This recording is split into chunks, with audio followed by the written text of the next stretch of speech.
சென்னையில் புத்தாண்டு கொண்டாட்டத்தில் பைக் ரேஸில் ஈடுபட்ட இளைஞர்களிடம் இருந்து 242 வாகனங்கள் பறிமுதல் செய்யப்பட்டிருக்கின்றன. கூடுதல் விவரங்களை செய்தியாளர் சசிதரன் வழங்க கேட்கலாம். சசிதரன், வணக்கம். அந்த வாகனங்கள் தற்பொழுது எங்கு வைக்கப்பட்டிருக்கின்றன? மேலும் இந்த ரேஸில் ஈடுபட்ட இளைஞர்களிடம் என்ன மாதிரியான அபராதம் விதிக்கப்பட்டிருக்கிறது? விவரங்கள் என்ன? புத்தாண்டு கொண்டாட்டத்தில் பைக் ரேஸை தடுக்கும் விதமாக சென்னை பெருநகர போக்குவரத்து காவல்துறை சார்பில் பல்வேறு கட்டுப்பாடுகள் விதிக்கப்பட்டிருந்தன. இந்நிலையில மெரினா கடற்கரை சாலை முழுவதுமாகவே நேற்று இரவு மூடப்பட்டு அதிகாலை 6 மணிக்கு மட்டுமே திறக்கப்பட்டது.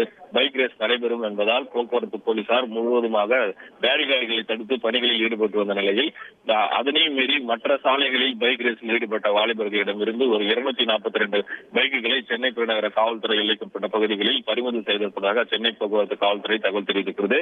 இந்த அடிப்படையில் நேற்று காலை முதல் தீவிர கண்காணிப்பில் போக்குவரத்து போலீசார் ஈடுபட்டு வந்திருக்கிறார்கள். அப்போது பைக் ரேஸில் இரவு நேரங்களில் 10 மணிக்கு மேல் பைக் ரேஸில் ஈடுபட்ட வாலிபர்களை பிடித்த போது 242 உயர் ரக வாகனங்கள் பறிமுதல் செய்யப்பட்டிருக்கின்றன.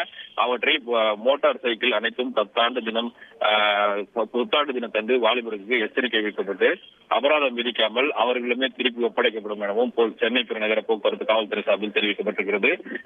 வரும் காலங்களில் இதுபோன்று தொடர்ச்சியான பைக் ரேஸில் ஈடுபடும் நபர்கள் மீது நடவடிக்கை எடுக்கப்படும் எனவும் சென்னை பெருநகர போக்குவரத்து காவல்துறை சார்பில் தெரிவிக்கப்பட்டிருக்கிறது.